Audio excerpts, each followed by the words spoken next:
I got you. Let me on Worldstar. If little bitch wants to fucking flirt with his bitch who's scooping macaroni and cheese, he's gonna get macaroni and cheese. Tell the camera what he did. Tell the camera what he did. I'm the shit. Ain't no bitch hotter than me. Ain't no bitch more paid than me. Fuck all you fucking bitches. Therefore. Fuck all you bitches. Ain't nobody got $10,000 tits like me. $10,000 on my titties, bitch. Woo-hoo-hoo. Oh my god, he left me.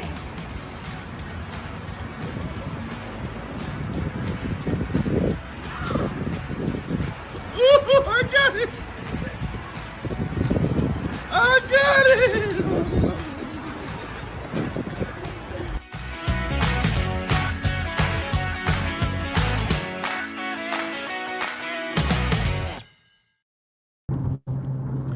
Told you I needed the practice. Cut the countdown short there. I was saying it was like 11 seconds, and then the intro started rolling. I was like, "Oh well, I guess we're just gonna not see this thing all the way to 0. That's cool." Dag just had the itchy trigger finger. Eager. Well, it's been a minute since I set it up, so I He was like, "I gotta see them $10,000 titties." Added to the thing. Hey man, this week roll right. The most hilarious part of it is she like smacks him and is yelling at him, and then she's got to go like pose for the camera and tell this dude all her story while her man just gets in the car and leaves. It almost seems staged whenever that kind of stuff happens. It's like did they do this on purpose? I love seeing her run in the flat ash shoes and because I mean obviously this is like 6:30 a.m. at a gas station. You know what I mean? This is after a long night. You know what I mean? This is dude probably already got what he needed. Now he's just dealing with some coked up bitch. So, he's like, all right, whatever. Peace. Putting up with this. He let her dip into the cocaine stash a little bit too much. Time the sun comes up, it's usually time to call it quits. Those are always the mornings when you're you're partying all night and you're like, all right, man, well, it's the end of the night, I'm gonna call it and see you guys later. And you walk outside and the sun's up, like, oh fuck. Yeah. God. Oh, I remember when I worked nights at Taco Bell, and then I would like go out, like it would be morning by the time that I was quitting work or whatever, and then I'd just feel like, oh man, I don't want to see the sun right now. I just want to go to bed. It gets real annoying in the summer when like I'm used to being at work for an hour and a half or so, and then I'll like walk outside to go across to the other building, and I'm used to it being dark. But in the summer, I'll walk outside and it's still light out, and I'm like, "Oh God, why is the sun?" No, I work nights, so I don't have to deal with this stuff. Yeah, that like 9:30 a.m. sun can be real fucking wake up. It's at that good angle. It's just starting to get hot. At least it's here. By 9:30, it's starting to get hot. Yeah. Christ, it's bright. Oh, my good old drinking days. Especially when it gets gets to just the right angle where like it just hits you directly. The visor doesn't quite work, and if you're anything like me, somehow I always end up living. Would that be to the east of where, or to the west of where I work? So in the morning you're driving into it, and the evening you're driving into it too. Yeah. It catches you on either side. Yeah, you're driving on that even numbered road. All right. We got the old man chat out of the way. Oh, that sun. Yeah. So anything cool happened this weekend? I wasn't paying attention to shit. I mean, I wasn't paying attention to shit either. I was we worked in the yard and did some a little bit of gardening and worked on cleaning out the garage. We found a like old school washer, like before there were electrical hookups, like with the ringy where the rollers that rings it out, that kind of old school. It's like a big tub style where like it's pretty cool. That's neat. Like, that's just it's just buried in the back of the garage. Like we start digging stuff out, and Stephanie goes, "Hey, come look at this thing." Like, oh wow. Oh, I can find parts for that and I can get it working. You're gonna like hang on to it, or are you gonna like try and sell it? I think we'll probably keep it. I think if nothing else, just as like a keepsake type of a thing, because it was like in her granddad's garage. Yeah, it's always cool to have some old thing, you know. Like when I saw it, I was like, man, you could probably clean that up and sell it for several hundred $100. Like there'd be a collector or somebody Antique folks. Yeah, that would pay quite a bit for one of those. Like, but like we could also not do that. Well, here's the thing. Like, you have a story behind it because like it's in the family, so there's some sentimental value. And it's like, okay, having like an old washing machine, right? Like that'd be cool to have, but like I wouldn't go pay hundreds of dollars for it. Like I wouldn't go buy yours, right? That's stupid. So like if one just sort of fell into my lap though, it'd be like way easier to be like, well, I'm just gonna hang on to it then, because it didn't come out of pocket for it. It's fucking me. And then again, like in your case, it's got sentimental or whatever family history.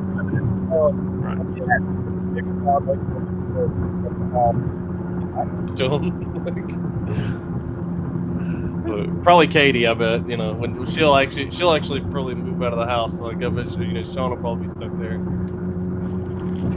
No, she and I were actually talking about this earlier, and I said, no, at 18, I'm packing all his shit up, I'm dumping it on the front yard, and sticking a sign out there that says, "Time to move, bitch." We are not doing this. He can go live in his mom's basement, but he's not staying with me. My parents were very like, I could live at home, but I had to have a job. I couldn't be unemployed and live at home once I turned 18. That was kind of the rule. I could live at home, and I could have, as long as I had a job and I was paying for my stuff. But then also they didn't even let me like have anything out of their fridge. Like they would. Oh Jesus! Yeah. It's like you want to eat, like you gotta get your own stuff. Like buy your own stuff. So. If I was in college, it was cool.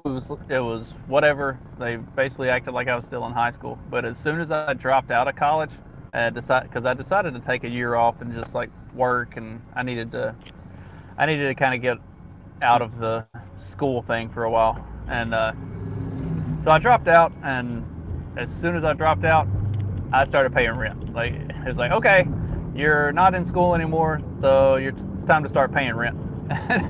And that's right. I forgot about college. That was the other thing. If I was going to college, I could have stayed there. Yeah.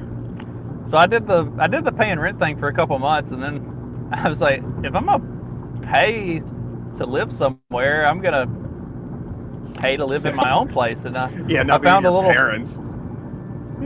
Yeah, I found a little house. Like I found a little house like down the road, and the guy who owned it was a guy that we'd gone to church with, for forever, and he was just looking to sell it. I was like, hey, I'll buy your house. He was like, okay. So I bought a house. Me and my buddy backed our trucks up to Mom and Dad's house and just started packing all of my shit out and loading it in the back of our trucks. Dad comes walking out. He goes, what are y'all doing? I was like, I bought that little house down on the corner. I'm moving. He's like, you need any help? I'm like, nope, I got it. Thanks. Like, Would you have like credit back then, or did he like owner finance it? Yeah, how'd you swing that at that young of an age? I went through Dad, because of having the connections of my dad. My dad was the associate chairman of the Ag Credit Board, so I just went down to the Ag Credit. Nepo baby. Yeah, I went down to the Ag Credit. It's like, hey, I'd like to get a loan for this house, and they're like, okay. That's cool. I could have, my early 20s, I could have dreamed to buy a house like that. Yeah, Dad's literally the associate chair of the board, so it's not like I can like disappear. Yeah, we had a thing. I'm assuming people do the same thing up by y'all, but I had a buddy who did it where he'd buy mobile homes in parks. So you don't own the land, you just own the home, and because of whatever technical thing, you can own or finance those. So he'd go and he'd get them, when people want to move out and they just don't want to pay lot rent anymore, he'd get them for $100 or free or $1,000, put minimal amount into them. And then, you're not renting to people, you're owner financing the people. And basically the idea is that he never had anybody ever finish the owner financing. So it's kind of a loophole through rent.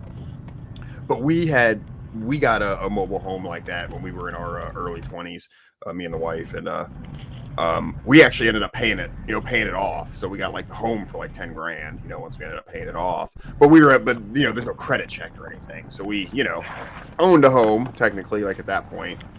Not the land it was on. We weren't that fancy, but Yeah.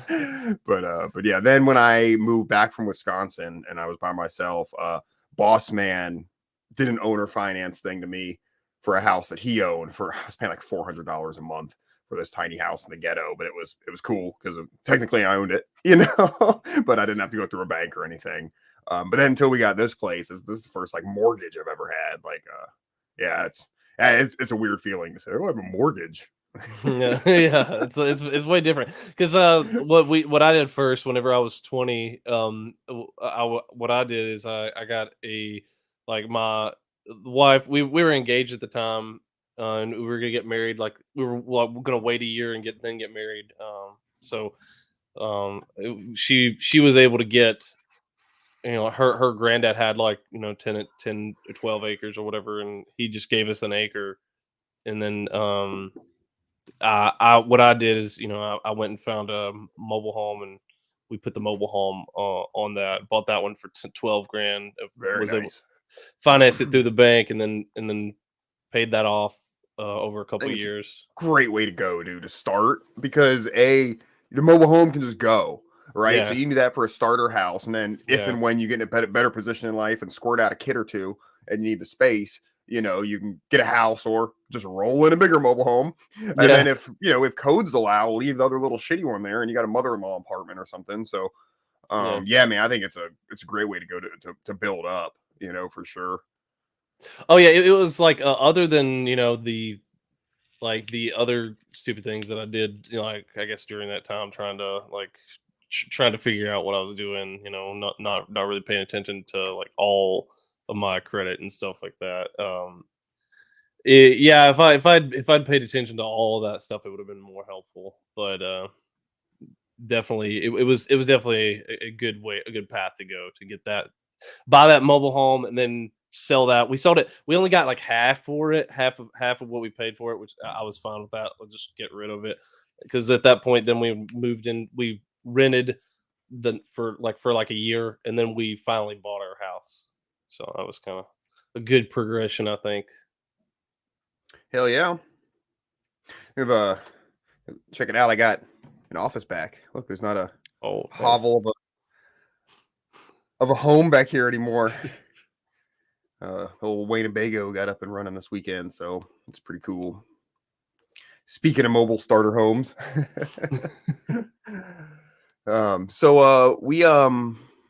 we rolled that intro because for some reason. What was it, Justin? Why'd you tell me to roll that one? Some chick? Oh, we got this story. Let me pull it up. This chick she was dating a guy that was doing UFC, and she I almost did this show shirtless, Corey. I almost did, and I was like, nah, I'll pop a shirt on. So UFC middleweight champion Israel, I can't pronounce that last name, ex-girlfriend, takes him to court for half of his wealth because they dated too long and she supported his career. How long did they date would be the question. Like, were they together for some years, or were they together for like 6 months? Let's see. I dare you to start your stupid purpose. You have never helped me make money, only ever cost me money. Now you think you deserve half my what an entitled, pompous brat you are. I spit on you. I dare you to start your stupid campaign. The threats don't work here anymore. They're fired. You are responsible for your emotions. You don't care about my life because you've sold info about me. So I don't care about yours. I don't even hate you. I just don't care about you.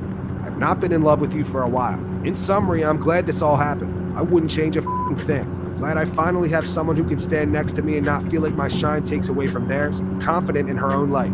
This will be the last time you are hearing from me. My lawyers will be in touch. Nail painting emoji. Bye, Stylebenders X. Is he followed up with this photo? It's a photo of Amber Heard. It says, remember, women can lie to try to ruin a man. You have never helped me make... Wow. Oh, let's see. He went big time on her. He went Amber Heard on her. Let's see. Pulled out the Michelle Obama card talking about light. Stand in your own light. Yeah. Didn't Amber Heard drop out of the movie business and like move to Thailand or some shit? think she. following in the footsteps of Cliff Kingsbury. I'd like that Failing. story arc. It seems like what you should do. You know, you have to like go live in exile somewhere. Yeah.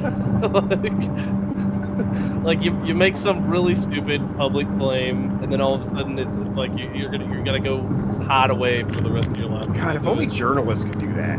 You know, I mean, you know, once you're that wrong about something, you just need to go away. If Exile the only they journalist. had the journalistic integrity to do that. Instead, they'll Exactly. Like you'd think if you really like, if somebody who was like passionate about journalism would have that kind of journalistic integrity. Because like I imagine like if I were to do journalistic work, like how strict I would be, you know, with myself. Oh man, here you guys talk about something for a second. I read this article yesterday that was pretty cool. What was this picture? Well, so okay, Corey's reference to the shirts is he's talking about my stream from last night where we were talking about men in the workforce, and Adam Nutter had a sleeveless shirt on while we're sitting there talking about Yeah, men need to dress better. dressing well and presenting yourself well. Yeah, that was pretty funny. I thought that was funny. Y'all look super casual, and he was like, "Yeah, men need to dress right, and you know, and then that way they'll maybe act right or something like that." And then all of a sudden, looking at you guys are all super casual. I thought about dressing. I thought about wearing something. Like wearing tux. Well, I thought about wearing like a polo for the stream, and then we worked in the yard, cleaned out the garage all day yesterday, and by the time it was time to do the stream, I didn't look as tired as the two of them did, but because they both spent the whole day traveling, I didn't look as tired as they did, but I was every bit as tired. You know, Justin's so redneck, he's got mutters on that Focus. I Bad am boys not- humming. Hey, that's the is that the new car? Well, it's not new. It's like a 2006. I or mean, something. you're new to you. Yeah. It gets 40 miles to the gallon. I'm gonna drive this bitch everywhere. I'm gonna drive it till the tires fall off, which I think might actually be why you hear that rumble. They might be on the verge. I need to look at the front passenger side tire because that's where it's coming from, and it just started doing it like this over the past week. I'm not really sure what's going on. I don't see anything. I need to jack it up and like actually look at it, but See, and I thought mine was good getting 34 to a gallon. it doesn't pull or anything. It's not like it just has a funny noise. It's just like has that steady rumble. I'm not sure what it is. I don't know. So this famous picture, sorry, I don't know how to make it bigger, but you guys have probably seen it. I think it's from the 90s of the vulture like stalking this dying African child. Yeah. Sorry, I'll get it off there. I know it's horrible, but the reason I'm bringing it up is we're talking about journalistic integrity, and the dude who took that picture, the photographer, killed himself like 3 months later. Holy shit. After he took that picture, he got like a ton of like flack about it, like people calling him a monster and this and that. He had to wait 20 minutes for the shot to line up perfectly to get that shot. And they're like, how could you not feed that child, you know, who's dying, and this and that. And like there were all sorts of like editorials written about him and this and that, and he ended up fucking killing himself. But I guess he was like, I mean, rightly so. If it's one of those things where you just like happen to walk up and it's like, oh, holy shit, and you take a picture and then you go smash the vulture over the head with a rock and, you know, pick the kid up and take him somewhere to get him food and take care of him, cool. But yeah, if you like just sit there for 20 minutes and watch this so you can line the shot up, man, fuck that. that's- Fuck that guy. can I add something to it? That's Can I add all something it to is. it? Before Go I ahead, just Trey. What were you gonna say? Yeah, please, before I condemn him all the way to hell, give us some context. So that's because yes, that's how everybody feels. And according to the article I read about it, let's assume the article's true. This was at like a UN feeding center. So the mother was in line to get food to bring back to the child, and the child was waiting. And I guess something like 36 people starve to death and die at this location every day, waiting in line to get food from the UN. Of course, because the UN it can't actually do anything. Like, right, you can't do it yeah, like, efficiently. they can't just do anything. I mean, they're a government entity. Like, So there's can't expect technically that. not much the guy can do, because like he just has to give.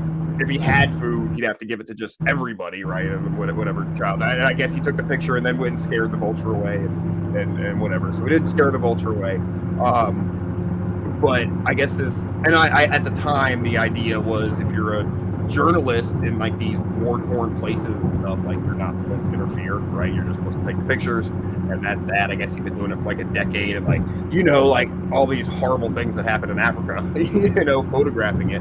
So maybe not this event entirely, but just seeing all the horrible things he saw and had to tiptoe through and think about, like he was describing it in like a suicide letter, that it was like, there's a dead body there, and you have to think about the crimson of the blood and the way it contrasts to the sand, and like you have to get a good picture, of a fucking dead body, in some atrocity, and it's you kind of got to go into like work mode, but fuck, man, like I can't. Well, I don't envy. I don't envy like wartime journalists like that are actually in the field trying to take pictures of the war to preserve it for history. Like you know what I mean? Like seeing limbs getting blown off and you have to take a picture of something like that.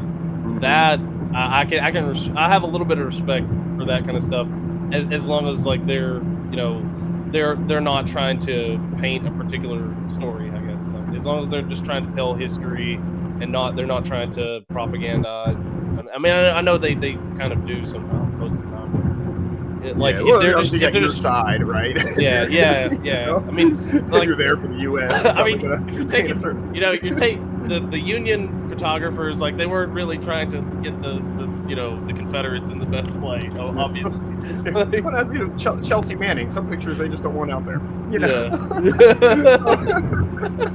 So, you gotta be careful with what you put out there for sure. But yeah, man, it's there is, because you can't assist, because then you're constantly assisting. You can't take pictures because everywhere around you there's something to assist with. You got to take yourself out of like the conflict completely, and that's crazy, man. It's a hell of a state of mind to have to put yourself in. And I do, like you said, man, I have a lot of respect for people who can do that. Separate that out, because we kind of need. It's same thing with like surgeons. Like I can't be a surgeon because I worry too much about the person dying and me fucking it up. You need somebody who has a god complex, who in their mind doesn't make mistakes. And like, I know people like brain surgeons, like, yeah, they're horrible people. They're horrible people, but that's who you want operating on, because they can take themselves out of the thing and they can just fucking work. So like, I'm the best at what I do. Like nobody can do this better. Like you need a like the Trump-like mentality on a surgeon. Exactly. Then they don't like. That they have such an ego that they're like, okay, I'm gonna do the best. Like it doesn't matter. Like anxiety doesn't affect them. Yeah. You know what I mean? Like that's the thing. Because anxiety would kill me doing something that important. So like me making a mistake, like especially something so critical like that would definitely get to me, because like if you were sitting there and you have someone's life in your hands, and it's like if I screw up, this guy's gone. Like I'm gonna see flat line immediately. At some point in your career, you're gonna make a mistake, right? I mean, it's inevitable. And I was talking to friends in the industry about it. I'm like, how do you deal with that? Like that'd be my thing. Is you're gonna fuck up at some point, one way or another. And they're like, and they the way they put it to me, they said, no, God doesn't fuck up. That's what you got to realize, is that's in these people's minds. They don't live with that same question, because they don't fuck up. Like in their mind, they'll find a way to blame it on something else if they do make a mistake, and they'll get through it. So it's like, all right, yeah.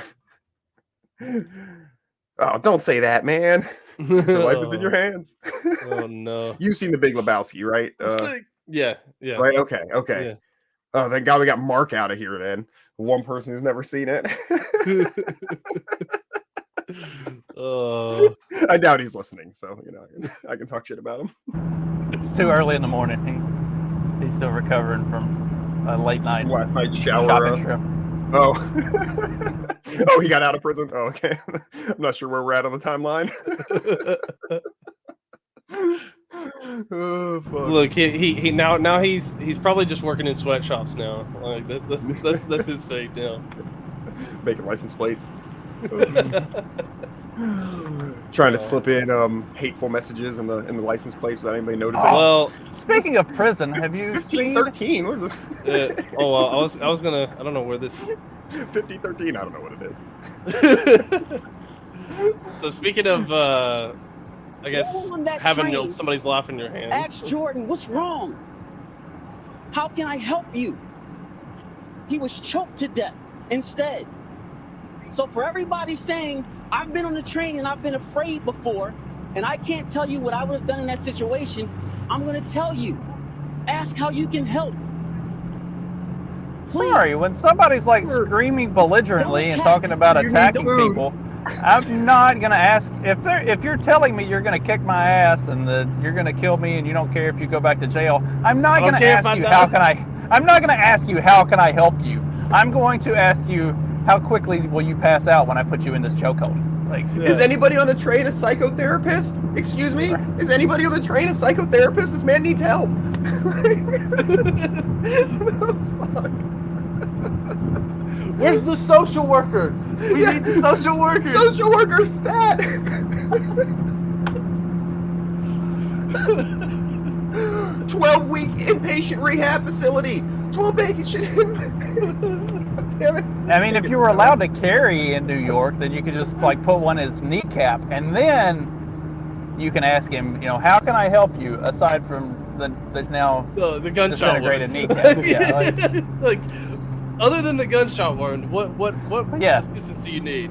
like, sir, are you feeling okay? Ignore everything from the thigh Waist down down. on your left Yeah. leg. Just mentally, where are you right now? How Yeah, can I I think be that- of assistance? I think that all the time when I watch movies, especially set in like Britain. Like we watched this silly movie the other day, and it was like there was like this one bully guy in the village who would just beat people up and take their stuff, and and I was just like, if people just had guns, that wouldn't be the case. Like this guy wouldn't exist. If every family had their own fucking gun in this fucking village, you couldn't just have the one bully who goes around and fucks with people. I guess he could Yeah, get 2 guns. Then you'd be fucked. Oh, I don't know. We'll figure it out. He pulls out the two. Like the CZs. He's got 2 CZs in his hand. He's just like. It's like, okay, one to the dome, like you're gone. Like cool look, but So this train incident, is there a video or anything of it? Like I haven't actually heard Yeah. much. I mean, I guess I don't know.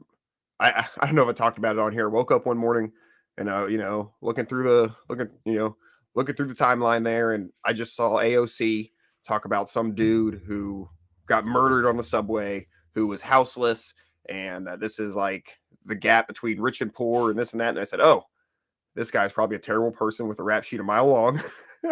Because they can never pick a real injustice. They always have to pick the worst horse to back. So I just knew it was bullshit because she was all over it. Yeah, well, basically, if I can find the video, a lot of people are posting videos, like, I guess, of what happened after, like, the response after.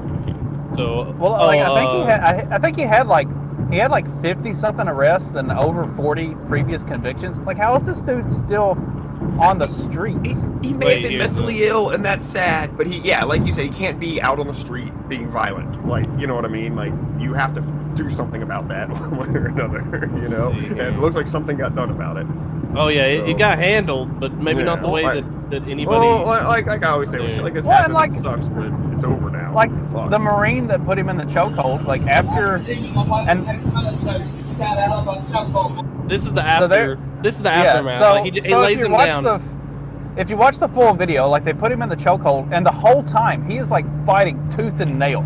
Like, dude, if you just like chill the fuck out, they'll stop. Like, there's 3 people holding him down. The one guy's got him in the chokehold, and he is fighting all 3 of them tooth and nail the whole time. And then he finally goes unconscious, and they let go of him. They roll him over and put him in like the prone position to try to get him breathing again and everything.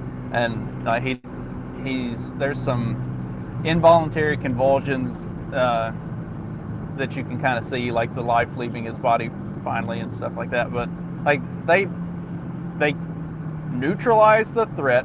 and then they tried to get him back in a position where he could be resuscitated, and he just didn't come back. So which, he was being belligerent on the train. Was he assaulting people? Well, no, or- he was literally screaming he said, I forget, like some of the accounts of the people that were there were saying he was screaming, "I'm not afraid to die. Like I'll go go back to jail. I'll go back to jail. I'll beat your ass." There was a lot of belligerent yelling and and then he got in somebody's face. Making aggressive moves towards people that had people feeling uncomfortable and at risk. And so that was when the Marine grabbed him and put him in a chokehold and took him down. And I mean, there were two other people. This was like Subway Takedown Diversity edition, because it was a black guy, Hispanic guy. the white, it was the white guy had him in the chokehold, and then you had a black guy and a Hispanic guy who were standing there helping him, like, hold the guy's arms down so he'd stop fighting them off. That's the way these things need to be done. Then they can't come out and say it's racist. Well, they said it's racist because the white guy was the one choking him. God damn it! You just can't. Yeah, he killed him because he's the one who actually had the chokehold. And he's being charged with second-degree manslaughter, I think. I'm not sure. Son of a bitch. I'm not sure how the degrees work exactly, and I don't see, like... Second degree is not as bad as first degree. Well, yeah. Yeah. I don't know. Oh, okay, all right, that's all I know. Thank you, legal man, for breaking that down for us. Well, Catch cover, man. That's what I'm here for. Second degree is like the obviously I think it means like involuntary, but then like the first degree. Well, let me actually. I know it comes. I think it said it comes with like a max 10-year prison sentence. Possibly. Yeah, I think second degree manslaughter is relatively mild as far as like a if you're getting second degree versus murder, like that's second degree manslaughter versus murder. That's a huge, like, you're probably going to a work camp and getting out in a couple of years. I don't know how this will go with it being, it's going to go before a jury in New York. Like, it could either be that a lot of people on that jury are like, yeah, we've seen this guy. He's a fucking psycho, belligerent, had 40 plus arrests and convictions. Like, well, this guy did the right thing. Or they're going to be like, oh, this racist white Marine murdered this guy on the train, and try to throw him away forever. I feel like his lawyer's got to be like, imagine you and your family are on this train. You and your little children are on this train, and this guy's behaving this way. Wouldn't you be thrilled somebody did this? I mean, they're gonna it's have to unfortunate the way pull, it ended, but they're gonna have to pull as much video evidence from all of this, like the entire time this guy was on the train yelling at people. Like, and the video's out there. It's been,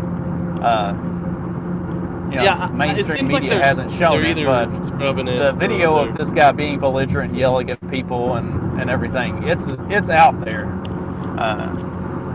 They're gonna have to use all of that for, like, this is what was happening. What would you do? Yeah, I've said a lot. Like, obviously I'm not like a fan of, like, the military, doing stuff, and the, military industrial, what have you, and all that. But I definitely am thankful that we have, like, when I say Marines, like, people who are willing to go be Marines, like, that we have meatheads like that who are just willing to be fucking tough guys and handle shit. Makes me feel like a bitch.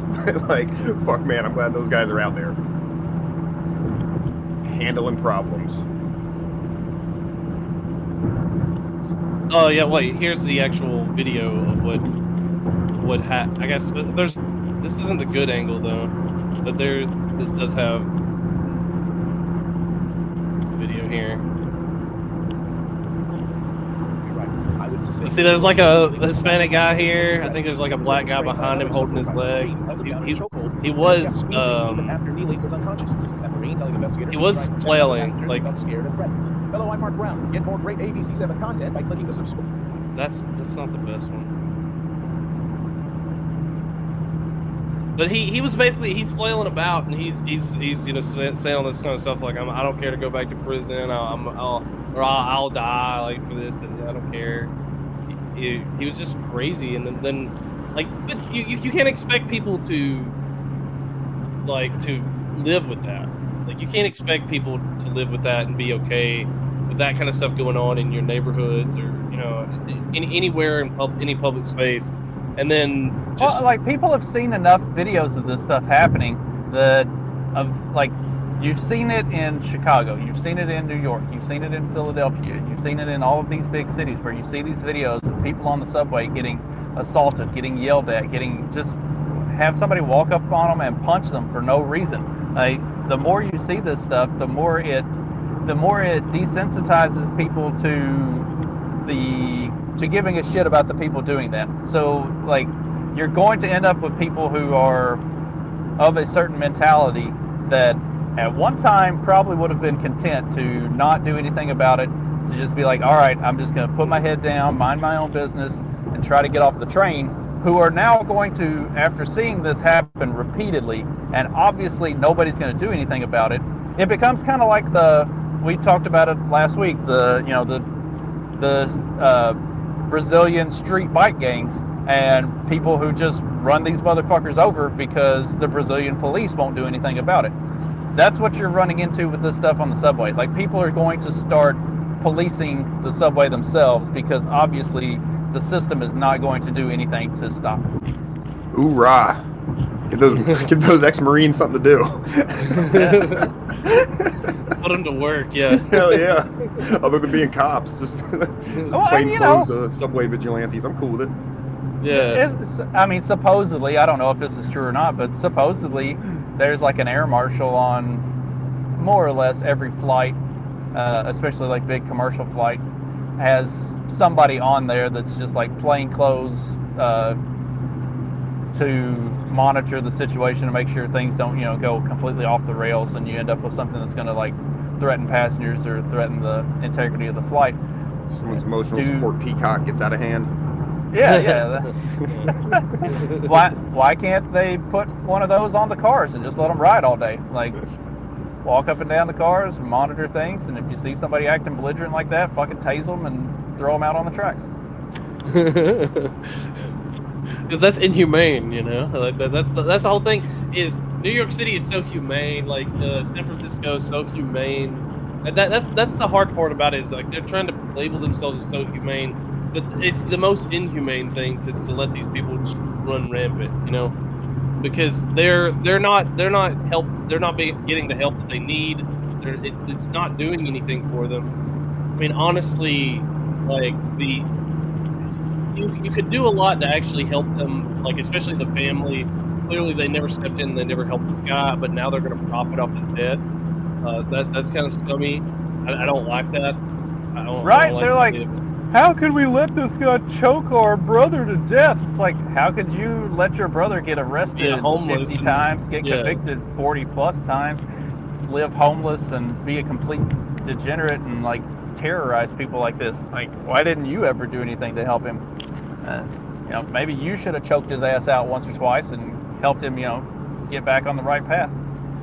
Yeah, just like, I feel like as the big brother, some of the ass beatings that I administered to my younger brother helped mold him into the man that he became. Like, if it hadn't been for me beating his ass as frequently as I did, he probably would have been a complete degenerate. Instead, he's only like, 25-30% degenerate. I feel like I helped to knock a lot of that degeneracy out of him. And if this dude's siblings and parents had just beat his ass a few times when he was younger, he might not have been in this situation.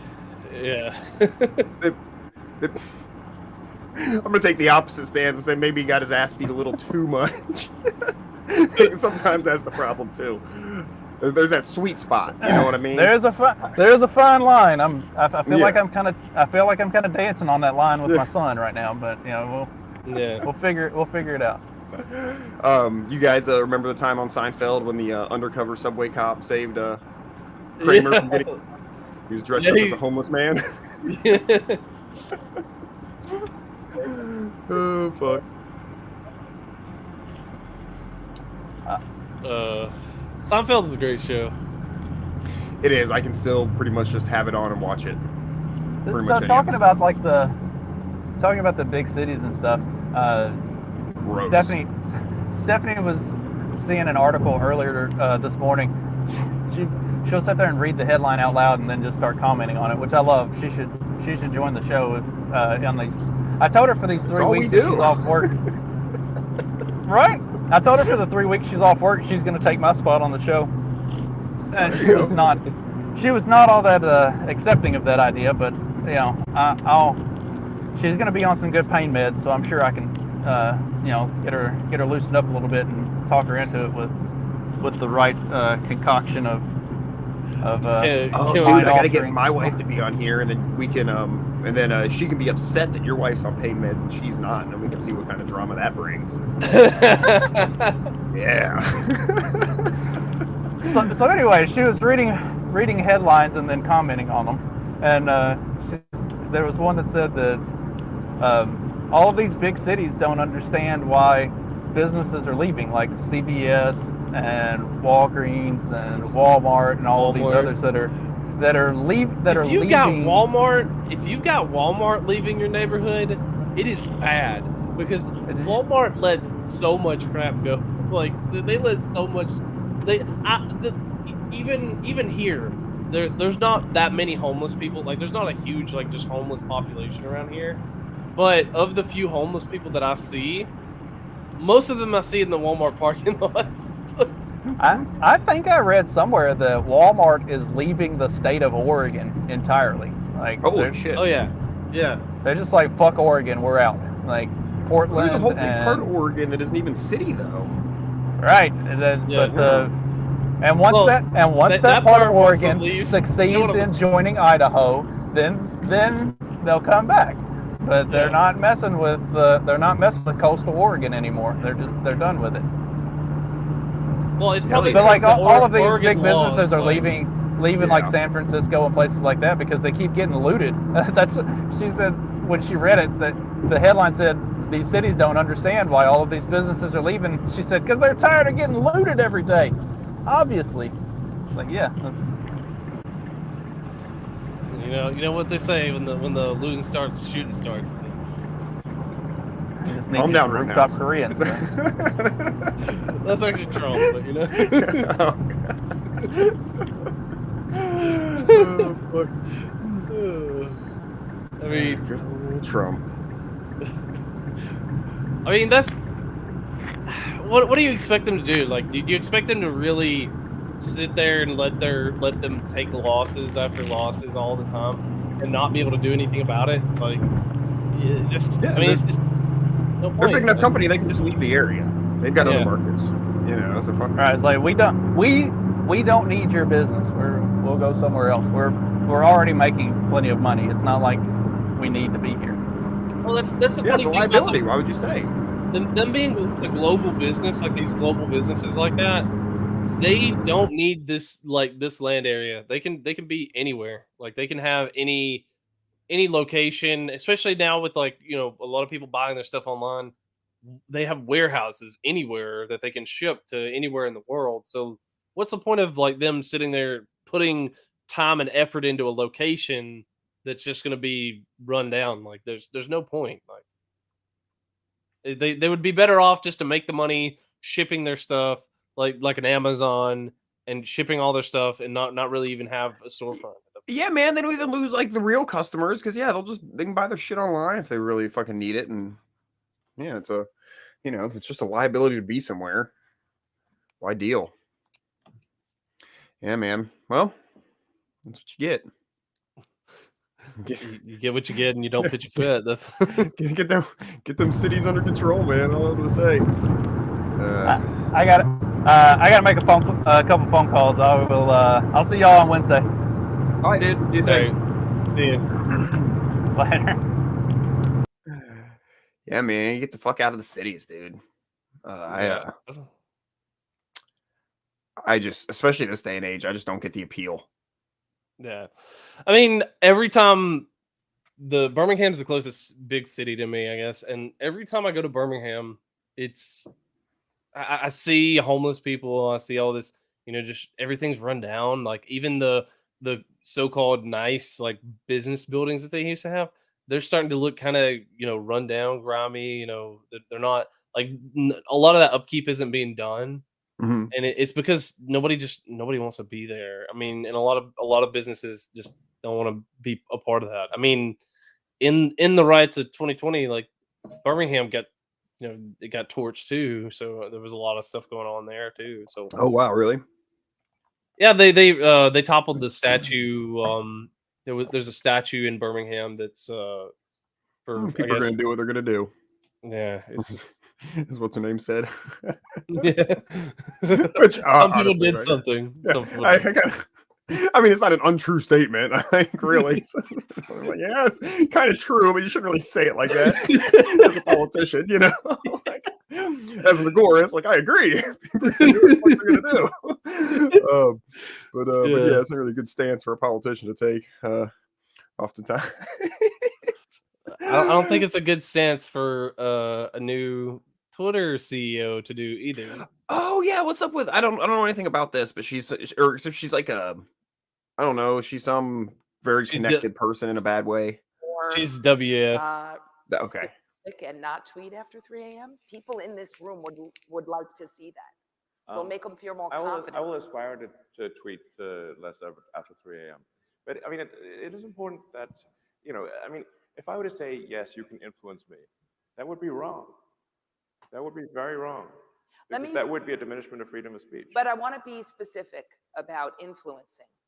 It's more of an open feedback loop for the advertising experts in this room to help develop Twitter into a place where they will be excited about investing more money, product development, ad safety, content moderation. That's what the influence is. Content moderation. Yay. You can sell family safe ads or things that companies feel comfortable advertising on. That's the thing. So just keep it soft. Like this is a business, dude. Is that her angle? Well, I don't think that's her angle because she's kind of she's a vax and mask up kind of person. So I think her angle is definitely like, you can't have hate speech and that kind of stuff.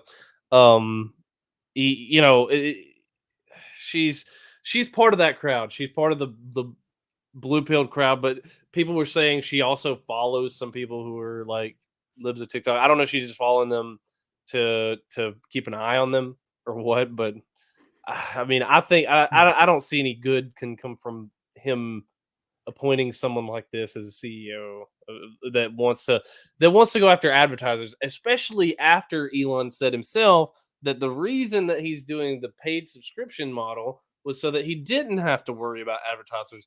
But obviously, advertiser dollars run the world. Like that's I mean, I still see ads.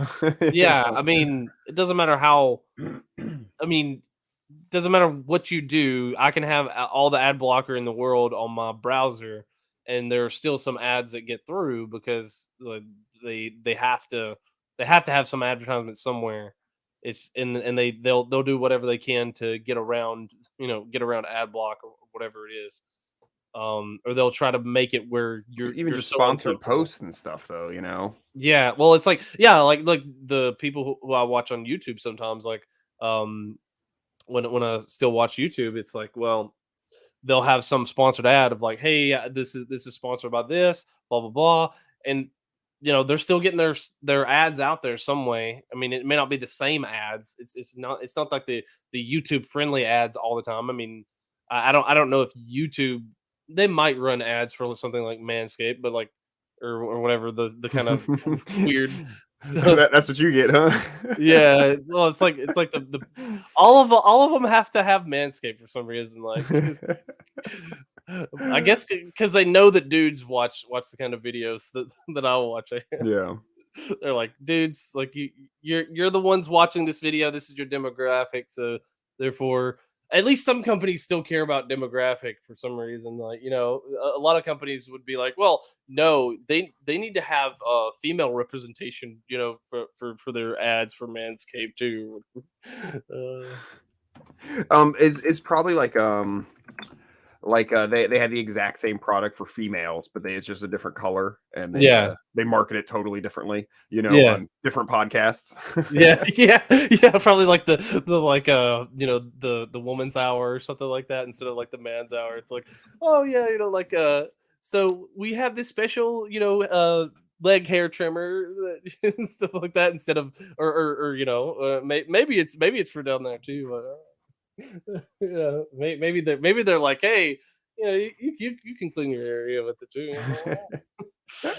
Oh, jeez. Need to strike a lightning bolt in there. Oh. But yeah, I don't get why I go after advertisers. I really don't understand how people think that ads are so effective when I don't really buy anything based off an ad particularly. It's funny because I say the same thing, but like for some of like my like e-commerce stuff, like if I put an ad out there, I get an order. It's not even like a lot of times it's not even like the sponsored ad that I get the order through. It's friends of mine who I much appreciate this guys are good enough to share, when it comes across their screen, they share it, and then one of their friends, buys.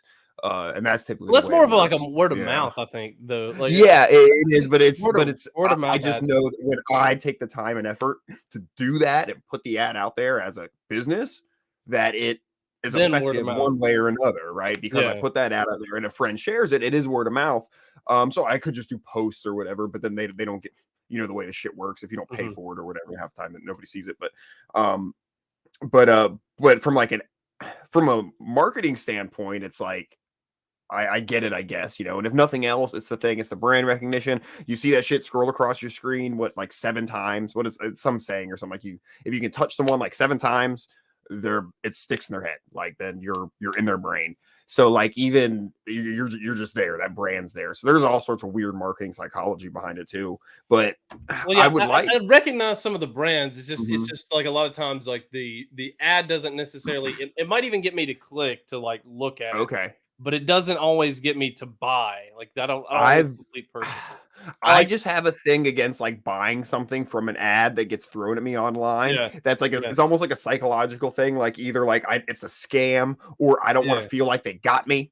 Like so I don't know if I've ever actually purchased something based on seeing an ad scroll by.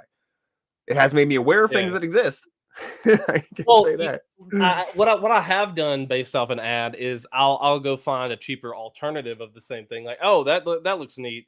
I'll go find like a cheaper alternative of this, and I'll buy that. Like I'll look on it instead of buying it from that site. Oh, like this is. I looked at the price of it, and it's like, oh, this is like $60. Well, I can find it on Amazon for like 30, so I'll buy it on Amazon. Just get, and I look at the reviews, of course, and it's like, well, the reviews about the same, and I'll buy it. Oh, okay, well, $30. Like I saved $30 by buying this instead of the other product. I do that too. Just like, it just makes you aware something exists, but I might not buy it from that ad or from that company. We're talking about some of the commercials. I remember, especially like podcast commercials. It's just funny. All right, we've got Lois calling in from prison. She's only got 3 minutes. Thanks for looking at my case, guys. You bet, Lois. My first question is, do you get a good night's sleep? No, because I'm in prison and my cellmate is bipolar. Well, if you get a Casper mattress now, you have 100 days to decide if it's the right mattress for you. I don't have time for this. I don't have time for underwear that bunches up. That's why I wear MeUndies. Perfect. Yes. Can we talk about the case? I have 30 seconds before they haul me off to the freaking cafeteria. Sounds like you could use Blue Apron. Have you ever wanted to receive a vegetable in the mail? Then you need Blue Apron. I'm like obsessed with the stir fry. Brian here likes the Moroccan beef. I have no opinion on the Moroccan beef, Peter. Brian, this is not art. This is commerce. Peter, before I go, I need a new lawyer. This one made a sexual pass at me. Oh, boy, everyone knows hiring is a nightmare. At least it was before ZipRecruiter. ZipRecruiter. We vastly overestimate how many podcast listeners are in a position to hire someone. We vastly overestimate. That literally sounds like a Ben Shapiro episode, like or whatever. Like those the Daily Wire guys. Like whenever I see a clip of something, and I'm like, okay, I want to see a little bit of the longer format of it, not just like just to hear what they have to say, and then like half of the video is spent like them saying ads. Yep. And you get the ones that are on every podcast, like Blue Chew, Manscaped's getting to be like that. That's what you think of it. ZipRecruiter used to be a big one. Yeah. So I love the joke in that one. Well, it's funny because like they a lot of times, like if it's not ZipRecruiter, it's something else. Like remember the BetterHelp thing Squatty a while Potty. back? Yeah. Oh yeah, BetterHelp. Yeah, that one's still going around. Oh yeah. Yeah. Yeah, they're still all over the place. I remember it must have been the 2016 election. God, where does the time go? And they had it was for Squatty Potty, and they had somebody doing a character of Trump, Hillary, and Sanders, talking about the Squatty Potty and how they love it and it helps them take better shits. Oh man, Oh, that's hilarious. I could find that. Is that the like step stool thing that like helps you Mhm. supposed to help you like squat whenever you're Yeah. Me and Wayne were talking about it the other day, and it made me think about it. I mean that seems like the most pointless like invention because like I know people who have them and swear by them, dude. Okay, Really? here let's here let's see. Hopefully this is what I think it is. not something completely different. Yeah. Welcome to our presidential debate between Donald Trump, Thank you, sweetheart. Bernie Sanders, I'm honored that the American people are devoting their time to us tonight. and Hillary Clinton. Where is she? Is she still in the toilet again? I hope she's not deleting any more emails. I am so sorry. I was in the little girl's room. Hill, maybe get yourself a Squatty Potty. A what? Squatty Potty. It's the small toilet stool. It puts yourself in the correct angle. So, you can go better. Sanders, I think you're full of it. Heck, you believe unicorns can make rainbows. I am not full of it. If I've been using Squatty Potty, I'm able to let it all go a lot easier. Squatty Potty, get our country moving again. There's no debate. Squatty Potty, as seen on Shark Tank and made in the USA, will guarantee better eliminations. Squatty Potty is available nationwide at Bed Bath & Beyond and Target stores. Or go to squattypottyusa.com. Use the code USA to save 20. Oh shit! Literally. Yeah, it was it, yeah. I never saw it animated. Oh man, that's funny. Oh, did they try to do it like for real? It was podcast commercials. There was that, but it was just the audio of that. They were playing on podcasts. Oh, okay. Like the back in audio. 2016. Yeah. That's funny. Yeah. The animation makes it better. Yeah, man. And it definitely makes it more like closer to the line of like, is that like culturally or socially appropriate to do like, to be like I guess they're politicians, so you're allowed to just, slander and libel is kind of hard to do. With politicians, or kind of hard to get accused of because they're in such the public light, Yeah, if you're any public figure, like immediately people can say anything about you and you can't really do anything about it. That's both a good thing and a bad thing, because I do think that you should be able to comment on public figures and the things that they're doing, but also like I could see how if you were a big public figure and someone's really putting out obvious lies about you, that you would want to have some kind of like reconciliation, like kind of. Yeah, it'd be really frustrating to have someone just saying something blatantly not true or provably untrue, and like come on, it like what the fuck. But I don't know. I mean, I don't know. I would say like in this day and age things pass, but once you're already fired, nobody cares anymore. Then that doesn't help you. Well, it's like the cancel culture, like they're gonna cancel whoever, and it doesn't matter like after the fact if they find out that like, oh, this wasn't actually true, it didn't actually happen that way, they don't care. Like they literally don't care. Exactly. My page 17 retraction makes no difference. Well, we couldn't get him hired back on because even though we printed a retraction at the end of the same article that still says that he's a blatant racist and homophobe or whatever, but I'll put it at the bottom, says update, he's not actually a racist and a homophobe, so they should hire him back. That doesn't work. Once you get labeled, you're always labeled, especially if you're labeled a retard.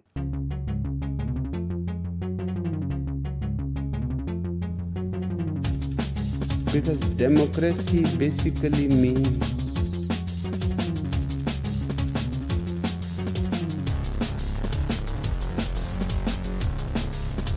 government by the people, of the people, for the people.